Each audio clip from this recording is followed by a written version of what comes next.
Vous envisagez d'acheter un bien immobilier, mais une question cruciale vous taraude. Ce quartier prendra-t-il de la valeur avec le temps? Il est facile de se laisser influencer par des détails superficiels comme le prix d'un croissant ou le nombre de cafés branchés. Pour une évaluation pertinente du potentiel d'un quartier, il faut regarder au-delà de ces indicateurs anecdotiques et se concentrer sur des facteurs plus structurants. Nous allons explorer ensemble 3 éléments fondamentaux qui influencent directement l'attractivité et la valorisation immobilière d'une zone. Le premier point essentiel concerne la qualité des établissements scolaires. Un bon secteur scolaire est un véritable aimant pour les familles. La présence d'écoles réputées est un critère déterminant pour de nombreux parents cherchant à s'installer durablement. Cette demande soutenue pour l'éducation de qualité a un impact direct et significatif sur la hausse des prix de l'immobilier dans les zones concernées. Le deuxième facteur à considérer est l'accessibilité et le développement des infrastructures de transport.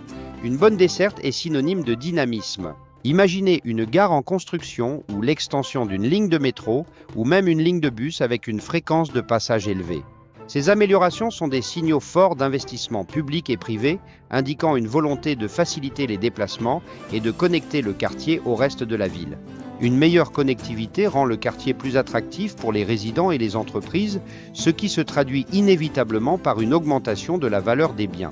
Enfin, le troisième pilier de notre évaluation réside dans les projets d'aménagement urbain initiés par la mairie. Ces initiatives transforment le cadre de vie. Pour les découvrir, une visite sur le site internet de la ville est indispensable. Vous y trouverez des informations précieuses sur les plans de développement. Qu'il s'agisse de la rénovation d'un parc, de la construction d'une nouvelle crèche ou de la création d'une zone piétonne, chaque projet contribue à l'amélioration de la qualité de vie. Ces aménagements rendent le quartier plus agréable, plus fonctionnel et plus sûr, augmentant ainsi son attrait et par conséquent sa valeur immobilière.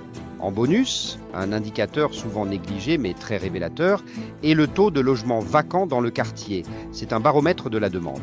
Si ce taux est inférieur à 5%, c'est généralement un excellent signe d'un marché immobilier sain et dynamique, avec une forte demande locative ou d'achat.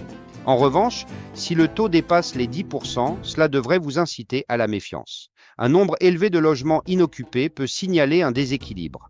Ce déséquilibre peut être dû à une offre excédentaire, à un manque d'attractivité économique ou à d'autres problèmes sous-jacents qui pourraient freiner la valorisation.